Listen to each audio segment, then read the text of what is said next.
directed sharply. In the darkness there slowly appeared here and there on the walls a ghostly bluish glow, persisting in spite of the coating of soot on everything. Kennedy's keen eye had caught the hint of it while the electric torch had been flashed into some corner away for a moment. "Radium," I exclaimed, entirely without thought. Kennedy laughed. "Hardly, but it is phosphorus, without question." "What do you make of that?" the fire chief was curious. "Let's get out," was Kennedy's reply. Indeed, it was almost impossible for us to keep our eyes open because of the smarting, and, more, the odor was nauseating. A guard was posted, and in the courtyard, disregarding the curious crowd about, Kennedy asked for Wagnalls and began to question him. "When did you close the vaults?" "About 2 hours before the fire, Mr. Manton sent for me." "Was there anything suspicious at the time?" "No, sir. I went through each room myself and fixed the doors. That's why the fire was confined to the negatives." "Have you any idea why the doors were open when we went through?" "No, sir. I left them shut, and the boy I put there while I went over to McCann's said no one was near. Wagnalls hesitated. "Once he went to sleep when I left him there. Perhaps he dozed off again." "Why did you leave? Why go over to McCann's in business hours?" "We'd worked until after midnight the night before. I had to open up early, and so I figured I'd have my breakfast in the usual morning slack time when nothing's doing." "I see." Kennedy studied the ground for several moments. "Do you suppose anyone could have left a package in there? A bomb, in other words?" Wagnall's eyes widened, but he shook his head. "I'd notice it, sir. If I do say it, I'm neat. I generally notice if a can has been touched. They don't often fool me." "Well, has any regular stuff been brought to you to put away? Anything which might have hidden an explosive?" Again Wagnall shook his head. "I've put nothing away or give nothing out except on written order from Mr. Manton. Anything coming in is negative and it's in rolls, and I rehandle them, because they're put away in the flat boxes. I'd know in a minute if a roll was phony." "You're sure nothing special?" "Holy Jehoshaphat," interrupted Wagnalls. "I'd forgotten." He faced Manton. "Remember that can of undeveloped stuff? A 200 roll?" He turned to Kennedy, explaining. "When negative's undeveloped, we keep it in taped cans. Take off the tape and you spoil it. The light, you know. Mr. Manton sent down this can with a regular order, marking on it that someone had to come to watch it being developed in about a week. Of course, I didn't open the can or look in it. I put it up on top of a rack." "When was this?" "About 4 days ago, the day Miss Lamar was killed." The expression on Manton's face was ghastly. "I didn't send down any can to you, Wagnalls," he insisted. "It was your writing, sir." Kennedy rose.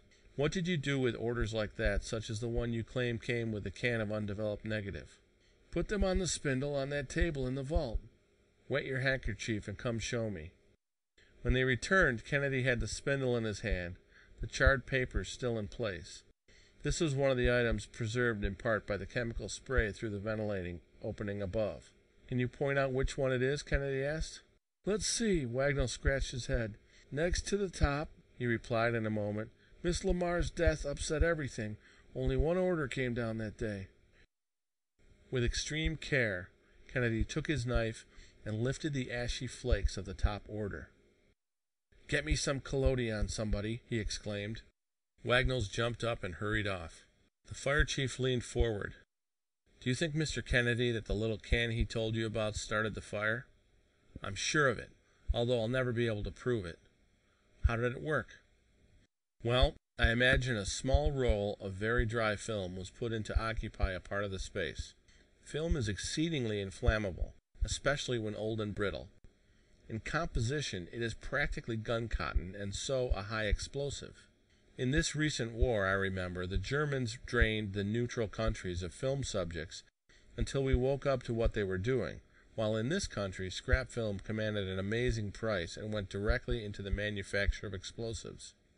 Then I figured that a quantity of wet phosphorus was added to fill the can, and that then the can was taped.